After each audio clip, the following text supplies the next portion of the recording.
दोस्तों नमस्कार। महाशिवरात्रि के पावन पर्व पर हम आज बात करने वाले हैं भगवान शिव के उन रहस्यों की जिनके बारे में बहुत कम लोग जानते हैं। क्या आपने कभी सोचा है कि आदि योगी भगवान शिव का जन्म कैसे हुआ? उनके माता पिता कौन थे? त्रिदेवों में ब्रह्मा सृष्टि के रचयिता, विष्णु पालनकर्ता और शिव संहारक माने गए हैं, लेकिन इन तीनों में सबसे शक्तिशाली कौन है? भगवान शिव को हमेशा त्रिशूल, डमरू, नाग, अर्धचंद्र, भस्म और बाघ की खाल धारण किए हुए देखा जाता है, लेकिन सवाल यह उठता है कि ये सभी वस्तुएं उन्हें कैसे प्राप्त हुई? इसके पीछे छिपी रहस्यमयी पौराणिक गाथाएं आपको आश्चर्यचकित कर देंगी। क्या आपने कभी यह सोचा है कि शिवजी को भांग का प्रसाद क्यों चढ़ाया जाता है? आखिर इसके पीछे कौन सा रहस्य है? और महाशिवरात्रि का पर्व क्यों मनाया जाता है?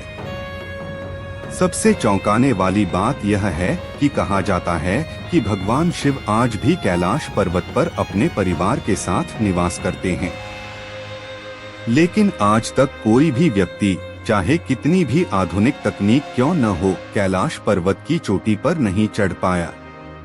ऐसा कौन सा रहस्य है जो मानव को इस पर्वत की चोटी तक पहुंचने से रोकता है? इसके अलावा सृष्टि के सृजन के समय ऐसी कौन सी स्थिति उत्पन्न हुई कि भगवान शिव को अर्धनारीश्वर रूप धारण करना पड़ा? आखिर क्या था वह दिव्य रहस्य जिसने महादेव को अपने स्वरूप को दो भागों में विभाजित करने पर मजबूर कर दिया? आज हम इन सभी गूढ़ रहस्यों से पर्दा उठाने जा रहे हैं और आपको भगवान शिव की अनसुनी कहानियों से रूबरू कराएंगे। तो जुड़े रहिए और इस अद्भुत यात्रा का आनंद लीजिए। आप देख रहे हैं भारत का निचोड़।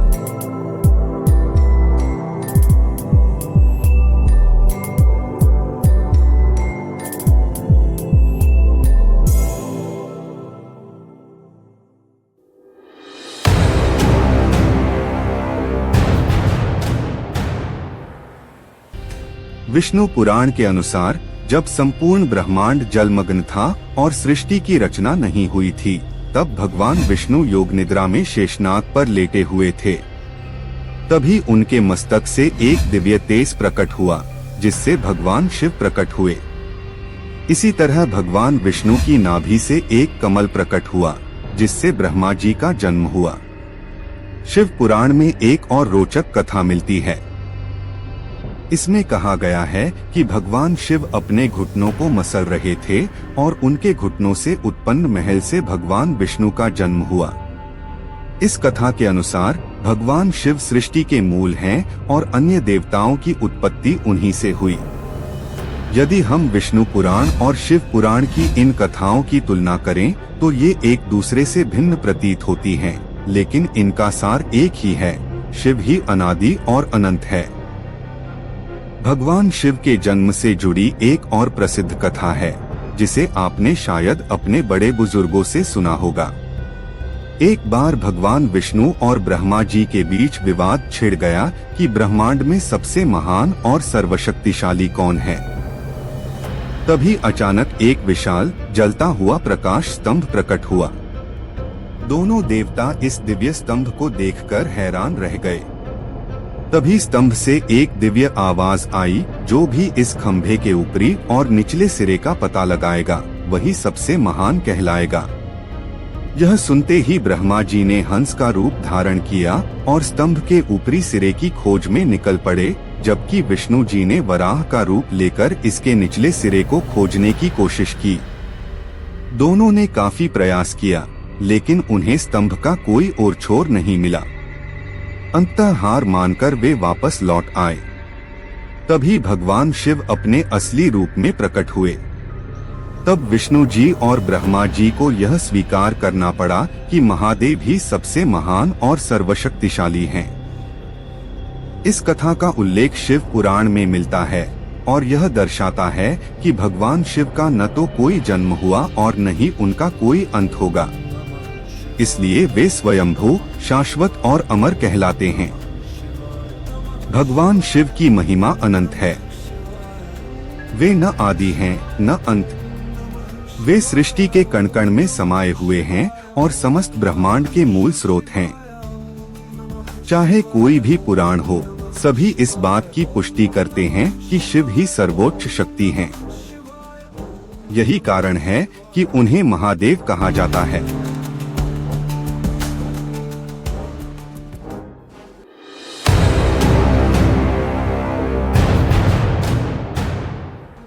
भगवान शिव से जुड़ी कई रहस्यमयी कथाएं हैं, लेकिन एक प्रश्न जो अक्सर लोगों के मन में उठता है कि भगवान शिव के पिता कौन है? क्या भगवान ब्रह्मा भगवान शिव के पिता हैं? इस पौराणिक कथा का उल्लेख विष्णु पुराण में मिलता है। आइए इस रहस्य से पर्दा उठाते हैं। कथा के अनुसार जब संपूर्ण ब्रह्मांड जलमग्न था, धरती, आकाश और पाताल सब कुछ जल में समाया हुआ था, तब केवल भगवान विष्णु ही इस संसार में विद्यमान थे। वे क्षीर सागर में अपने शेषनाग पर योग निद्रा में लीन थे। तभी उनकी नाभि से एक दिव्य कमल प्रकट हुआ और उस कमल से ब्रह्मा जी का जन्म हुआ। ब्रह्मा जी और विष्णु जी जब ब्रह्मांड की सृष्टि पर चर्चा कर रहे थे, तभी अचानक भगवान शिव प्रकट हुए। लेकिन जब ब्रह्मा जी ने उन्हें पहचानने से इनकार कर दिया, तो भगवान शिव क्रोधित हो गए और अंतर्ध्यान हो गए। इस पर भगवान विष्णु ने अपनी दिव्य दृष्टि से ब्रह्मा जी को उनकी भूल का एहसास कराया। तब ब्रह्मा जी ने भगवान शिव से क्षमा याचना की और उनसे प्रार्थना की कि वे उनके पुत्र रूप में जन्म लें। ब्रह्मा जी की प्रार्थना स्वीकार करते हुए भगवान शिव ने वरदान दिया कि वे उनके पुत्र रूप में अवतरित होंगे। जब ब्रह्मा जी सृष्टि की रचना करने लगे, तो उन्हें एक संतान की आवश्यकता महसूस हुई। तभी उन्हें भगवान शिव का वरदान याद आया। कठोर तपस्या के फलस्वरूप भगवान शिव एक बालक के रूप में उनकी गोद में प्रकट हुए। जब ब्रह्मा जी ने बालक से उनका नाम पूछा, तो उन्होंने कोई उत्तर नहीं दिया और रोने लगे। ब्रह्मा जी ने उनका नाम रुद्र रखा, जिसका अर्थ होता है रुदन करने वाला। लेकिन इसके बावजूद भी बालक शिव शांत नहीं हुए। तब ब्रह्मा जी ने उन्हें दूसरा नाम दिया, फिर भी वे रोते रहे। अंततः उन्हें शांत करने के लिए ब्रह्मा जी ने भगवान शिव को 108 नाम प्रदान किए। इस कथा से यह स्पष्ट होता है कि भगवान शिव स्वयंभू हैं, अर्थात उनका कोई जन्म नहीं हुआ। वे अनादि और अनंत हैं। यह कथा केवल उनकी दिव्य लीलाओं का प्रतीक है। तो दोस्तों, आपकी क्या राय है? क्या आपको लगता है कि भगवान शिव का जन्म हुआ था या वे सदा से ही अस्तित्व में थे? अपने विचार हमें कमेंट में जरूर बताएं।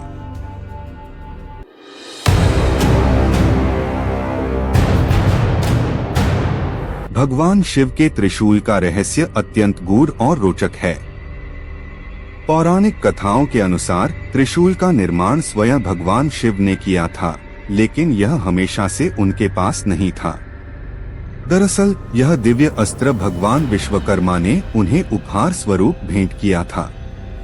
कहानी शुरू होती है सूर्य देव से। उन्होंने भगवान विश्वकर्मा की पुत्री संजना से विवाह किया। लेकिन विवाह के बाद संजना सूर्य देव की तीव्र गर्मी और तेजस्विता को सहन नहीं कर पा रही थीं। उन्होंने अपने पिता भगवान विश्वकर्मा से इस समस्या का समाधान निकालने की प्रार्थना की। भगवान विश्वकर्मा ने सूर्य देव को अपनी प्रचंड गर्मी को कम करने के लिए राजी किया।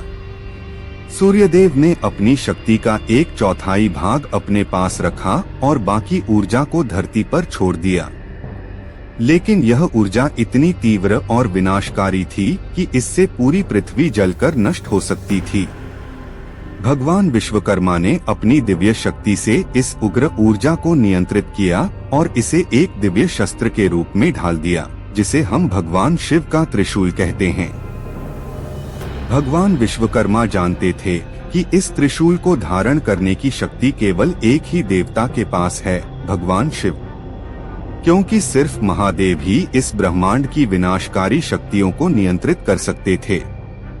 इसलिए उन्होंने यह त्रिशूल भगवान शिव को समर्पित कर दिया।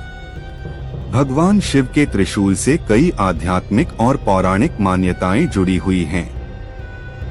कुछ विद्वान मानते हैं कि त्रिशूल के 3 शूल प्रहारक भाग इस संसार के 3 मूल तत्व सत, रज और तम का प्रतिनिधित्व करते हैं।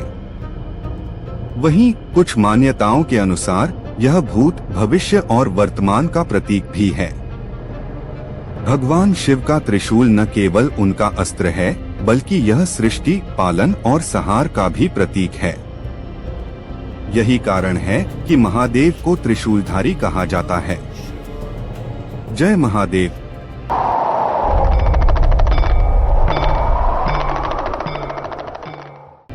जब सृष्टि की रचना हुई तब यह संसार एक निस्तब्ध शून्य में था। न कोई ध्वनि थी, न कोई संगीत। जब माता सरस्वती प्रकट हुई तब सृष्टि में ध्वनि का संचार हुआ, परंतु यह स्वर, लय और ताल से विहीन था। तब भगवान शिव ने अपने डमरू को 14 बार बजाया। इस दिव्य ध्वनि से व्याकरण, संगीत के छंद, स्वर और ताल उत्पन्न हुए। तभी से संसार में चंचलता और ऊर्जा का संचार होने लगा। मान्यता है कि जब भी भगवान शिव तांडव करते हुए अपने डमरू को बजाते हैं तो सृष्टि में एक नई शक्ति और ऊर्जा प्रवाहित होती है।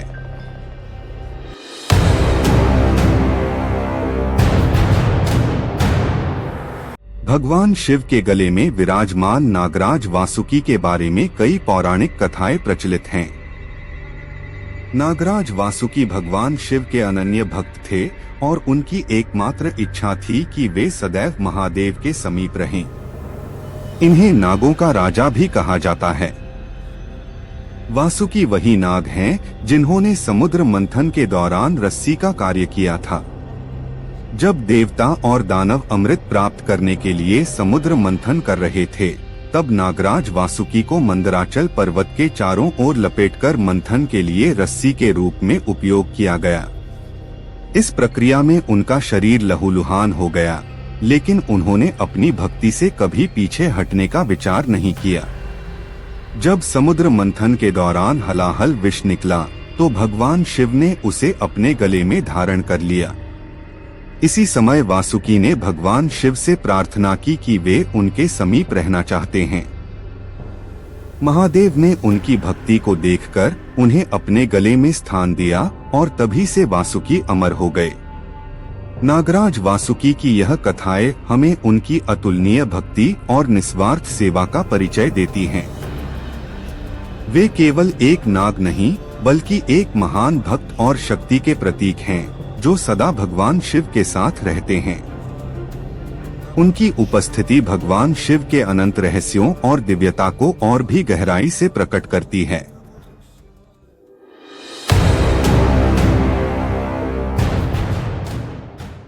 क्या आपने कभी सोचा है कि भगवान शिव ने अपने मस्तक पर चंद्रमा को क्यों धारण किया?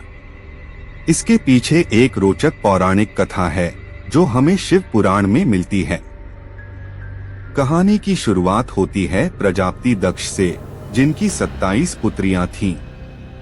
इन सभी का विवाह चंद्रदेव से हुआ था। विवाह के समय चंद्रदेव ने दक्ष से वचन दिया था कि वे अपनी सभी पत्नियों को समान प्रेम और सम्मान देंगे।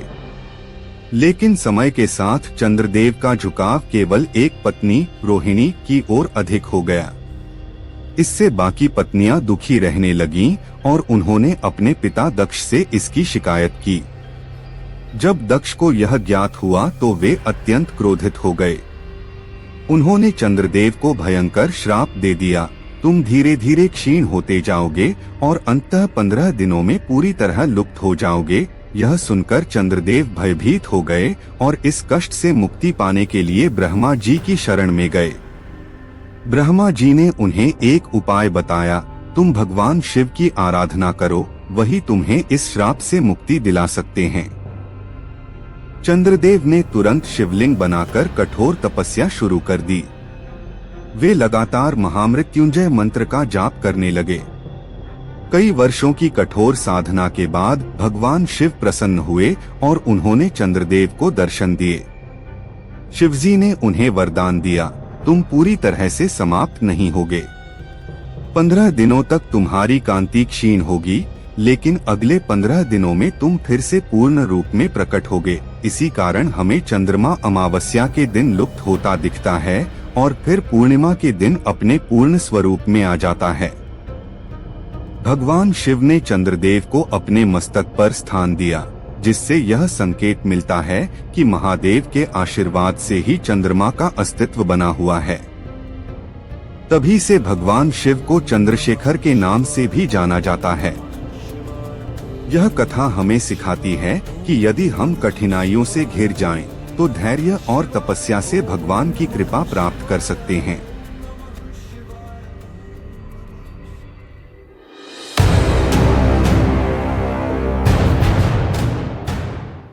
भगवान शिव का भस्म से गहरा संबंध है, यह कोई नई बात नहीं है। शिव पुराण में इसके पीछे की एक प्राचीन कथा का उल्लेख मिलता है। बहुत समय पहले एक महान ऋषि हुए जिनका नाम प्रणात था। वे वर्षों तक जंगल में कठोर तपस्या कर रहे थे और सिर्फ पत्ते व फल खाकर जीवन व्यतीत कर रहे थे।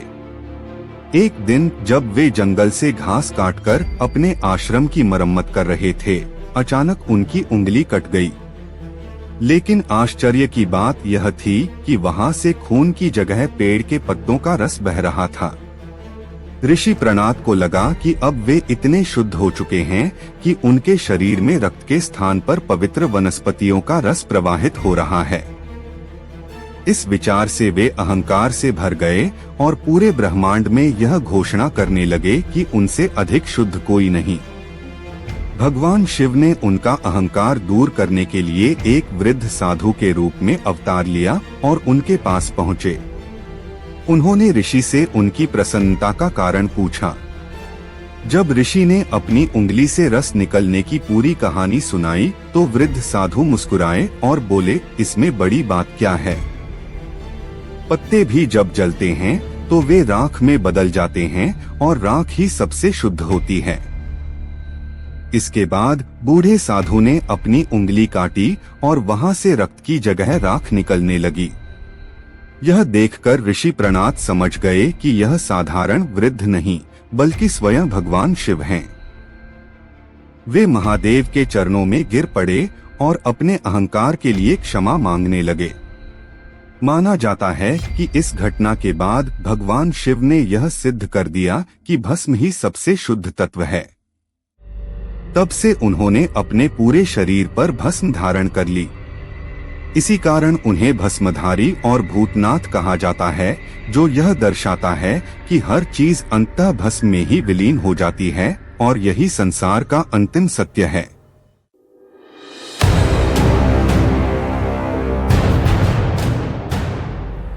वाराणसी की गलियों और घाटों में एक सवाल अक्सर गूंजता है, अगर भगवान शिव भांग पी सकते हैं तो हम क्यों नहीं?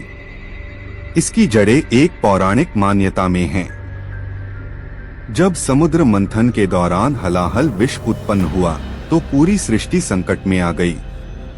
भगवान शिव ने इस विष को अपने कंठ में धारण कर लिया, जिससे उनका गला जलने लगा।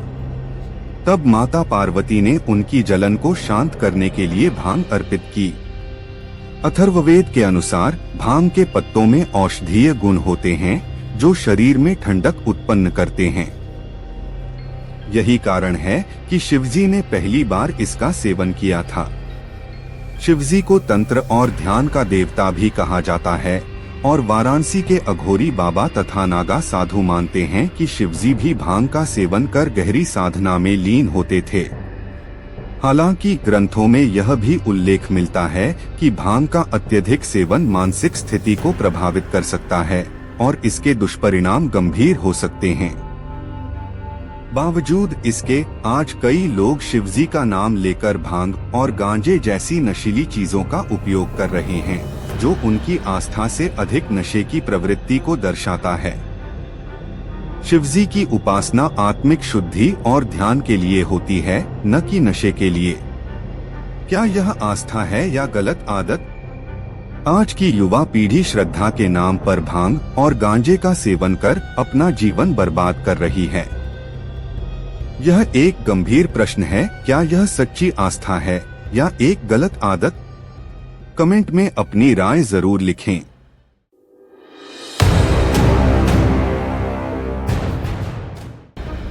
दोस्तों, अब बात करते हैं भगवान शिव को अर्धनारीश्वर रूप क्यों धारण करना पड़ा। जब सृष्टि का प्रारंभ हुआ तब संपूर्ण ब्रह्मांड में केवल शिव ही शिव थे। संपूर्ण चराचर जगत की उत्पत्ति के लिए ब्रह्मा जी को सृजन कार्य सौंपा गया, लेकिन वे यह समझ नहीं पा रहे थे कि इस सृष्टि की रचना कैसे की जाए। उन्होंने भगवान शिव से मार्गदर्शन मांगा। भगवान शिव ने उन्हें बताया कि सृजन के लिए पुरुष और स्त्री दोनों तत्वों की आवश्यकता होती है, लेकिन उस समय संपूर्ण ब्रह्मांड में केवल पुरुष तत्व ही विद्यमान था। सृष्टि संतुलित रूप से आगे बढ़े, इसके लिए स्त्री तत्व की आवश्यकता थी। तब भगवान शिव ने अपनी आधी शक्ति से स्वयं को दो भागों में विभाजित किया। एक भाग पुरुष स्वरूप में रहे और दूसरा भाग स्त्री स्वरूप में। इस दिव्य रूप को ही अर्धनारीश्वर कहा जाता है। अर्धनारीश्वर रूप के प्रकट होने से ब्रह्मा जी को समझ आ गया कि सृष्टि का निर्माण तभी संभव है जब पुरुष और स्त्री दोनों मिलकर एक संतुलन स्थापित करें। इसके बाद उन्होंने स्त्री शक्ति के रूप में देवी को उत्पन्न किया, जो आगे चलकर सृष्टि संचालन में महत्वपूर्ण भूमिका निभाने लगी। अर्धनारीश्वर का यह स्वरूप केवल सृजन प्रक्रिया तक सीमित नहीं है, बल्कि यह दर्शाता है कि पुरुष और स्त्री एक दूसरे के पूरक हैं। यह संसार तब तक अधूरा है जब तक इसमें दोनों तत्व समान रूप से उपस्थित न हो। इस कथा से हमें यह दिव्य संदेश मिलता है कि शिव और शक्ति एक दूसरे से अलग नहीं हैं, बल्कि वे एक ही सत्य के दो रूप हैं। यही कारण है कि भगवान शिव को अर्धनारीश्वर स्वरूप में दर्शाया जाता है, जो संपूर्ण ब्रह्मांड के संतुलन और सृजन का प्रतीक है।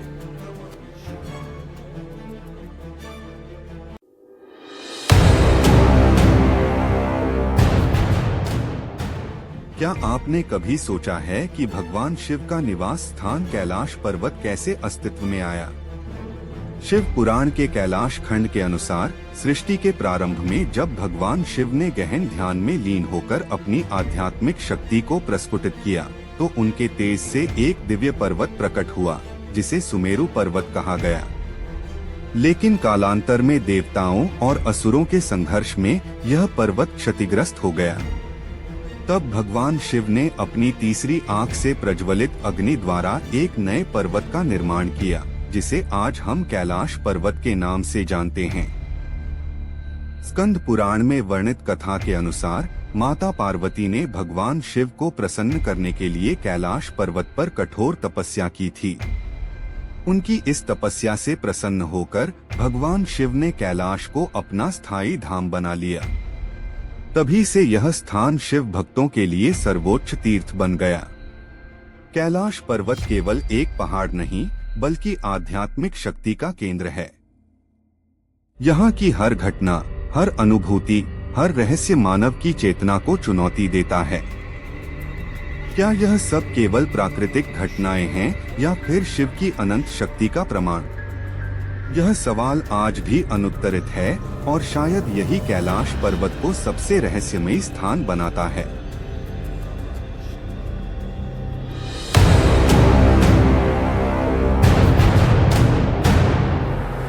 तो दोस्तों, क्या आपने कभी सोचा है कि महाशिवरात्रि क्यों मनाई जाती है? इसका जवाब हमें हमारे प्राचीन शास्त्रों और पौराणिक कथाओं में मिलता है। शास्त्रों के अनुसार देवों के देव महादेव और माता पार्वती का विवाह फाल्गुन मास के कृष्ण पक्ष की चतुर्दशी तिथि को संपन्न हुआ था। इसी कारण हर वर्ष इस दिन को महाशिवरात्रि के रूप में पूरे श्रद्धा और भक्ति के साथ मनाया जाता है। इस पावन अवसर पर शिव भक्त भगवान भोलेनाथ की बारात निकालते हैं, मंदिरों में विशेष पूजा अर्चना करते हैं और व्रत रखते हैं। ऐसा माना जाता है कि इस दिन व्रत करने से वैवाहिक जीवन की सभी समस्याओं से मुक्ति मिलती है और दाम्पत्य जीवन सुखमय हो जाता है। एक अन्य मान्यता के अनुसार महाशिवरात्रि वह शुभ रात्रि है जब स्वयं भगवान शिव शिवलिंग रूप में प्रकट हुए थे। ईशान संहिता के अनुसार फाल्गुन मास की कृष्ण चतुर्दशी की रात भगवान शिव ने करोड़ों सूर्य के समान तेजस्वी ज्योतिर्लिंग रूप धारण किया था। इस दिव्य शिवलिंग की सबसे पहली पूजा स्वयं ब्रह्मा और विष्णु ने महानिशा काल में की थी। तभी से इस दिन शिवलिंग की विशेष पूजा और रात्रि जागरण का विशेष महत्व बताया गया है। इस दिन भगवान शिव की आराधना करने, रात्रि जागरण करने और श्रद्धा पूर्वक व्रत रखने से भक्तों को मोक्ष, सुख, शांति और समृद्धि की प्राप्ति होती है। शिव का यह पर्व केवल एक धार्मिक अनुष्ठान नहीं, बल्कि आध्यात्मिक ऊर्जा का स्रोत भी है, जो भक्तों को आत्मिक बल और दिव्य आनंद प्रदान करता है।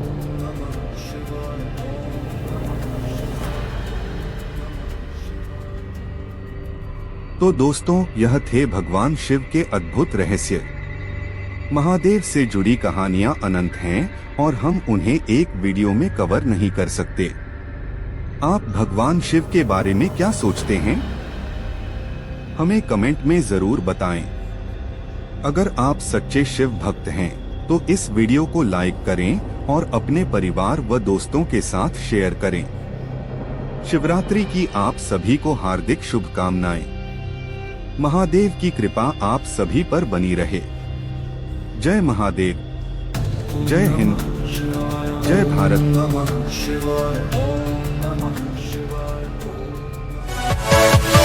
Yeah!